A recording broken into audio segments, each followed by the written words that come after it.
महाराष्ट्रामध्ये सर्वात सशक्त आणि मजबूत काँग्रेस कुठे आहे असं जर विचारलं तर कार्यकर्ते सांगायचे की ते लातूरमध्ये आहे. आणि याच लातूरचे जिल्हाध्यक्ष श्री शैल्य उडगे यांनी आज राजीनामा दिलेला आहे. काय कारण आहे नेमकं तुमच्याकडनं त्यांच्याकडनं जाणून घेणार होतं आपण. मला सांगा, एकीकडे काँग्रेस मजबूत होण्यासाठी सद्भावना यात्रा काढली जाते आणि प्रयत्न केले जातात, आणि अशाच परिस्थितीमध्ये आपण राजीनामा दिलेला आहे.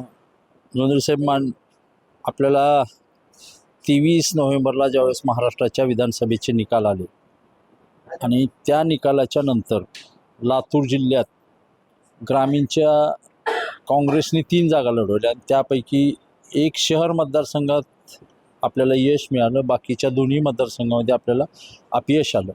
आणि ह्या ग्रामीणच्या दोन्ही मतदारसंघामध्ये मिळालेल्या अपयशाची जबाबदारी स्वीकारून मी 24 नोव्हेंबरला तत्कालीन प्रांताध्यक्ष माननीय नाना पटोले साहेबाकडे मी माझा राजीनामा त्या ठिकाणी पाठवला होता.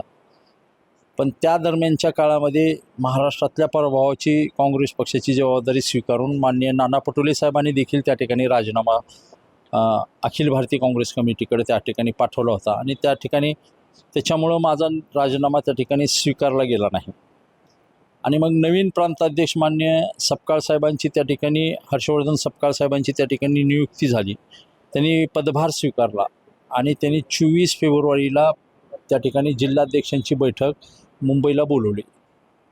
बैठक दुपारी 1 वाजता होती. त्यापूर्वी मी सकाळी 10:30ला जाऊन त्यांना मी जी वस्तुस्थिती आहे ती सांगितली आणि त्यांना सांगितलं की बाबा, लातूरच्या ग्रामीण मतदारसंघात झालेल्या प्रभावाची जबाबदारी स्वीकारून मी माझ्या जिल्हाध्यक्षपदाचा राजीनामा माझ्या नेत्यांच्या परवानगीने त्या ठिकाणी दिलेला आहे आणि तो आपण स्वीकारावा अशी विनंती मी त्यांना बैठकीच्या पूर्वीच केली. पण ते म्हणले तुम्ही बैठकीला उपस्थित राहा. आणि मी आता सध्या नवीन अध्यक्ष आहे, मी आत्ता पदभार स्वीकारला आहे आणि महाराष्ट्रात काय आपण आंदोलन उभं करतो आहे ते आंदोलन आपण पहिल्यांदा करू आणि मग नंतर या गोष्टीचा विचार करू. आणि त्या पद्धतीनं त्यांनी मला 3 मार्चला शेतकऱ्यांच्या प्रश्नावरती, शेतकऱ्यांच्या कर्जमाफीच्या प्रश्नावरती अधिवेशनाच्या पहिल्याच दिवशी त्यांनी आंदोलन दिलं आणि ते आंदोलन माझ्या सगळ्या सहकार्याने मिळून खूप यशस्वीपणाने पार पाडलं. आणि मराठवाड्यात बीडमध्ये विशेषतः जे जातीचं ध्रुवीकरण झाले त्याच्या विरोधात सद्भावना यात्रा काढण्याचा निर्णय माननीय प्रांताध्यक्ष महोदयांनी. औसा विधानसभा मतदारसंघामध्ये आपण तयारीला लागलेले होतात. 5-6 महिने तुम्ही तयारी देखील केली, मात्र उमेदवारी मिळेल नाही, काँग्रेसला ती जागा सुटली नाही, त्यामुळे काही नाराजी वगैरे आहे त्यावरून? नाही, उमेदवारी मिळायला पाहिजे होती ही भावना माझी असणं साहजिक आहे, कारण ती काँग्रेसची जागा होती. आणि काँग्रेसची जागा असताना ती जागा, कारण 2 वेळेस काँग्रेसनं शिवसेनेला त्या ठिकाणी पराभव केलेला होता. नैतिकतेने ती जागा काँग्रेसची होती, पण त्या ठिकाणी काँग्रेसला मिळू शकलं नाही. आघाडीचा मध्ये ती जागा शिवसेनेला गेली.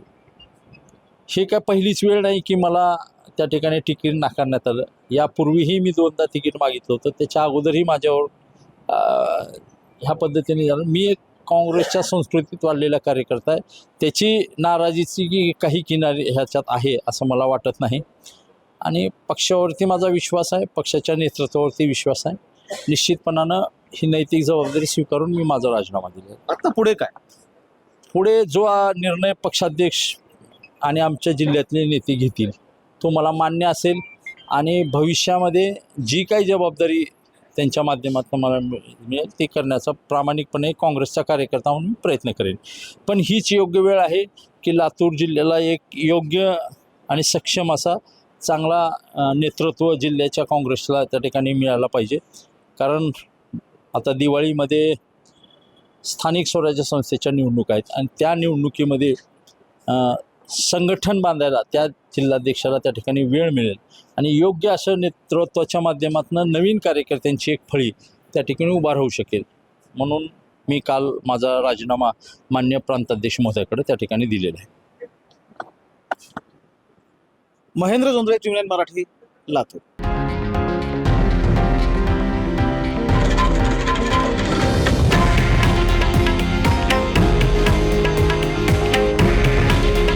हे आहे देशातील नंबर 1 न्यूज नेटवर्क आणि आपण पाहत आहात TV9 मराठी. काळजी तुमची, हित महाराष्ट्राचं.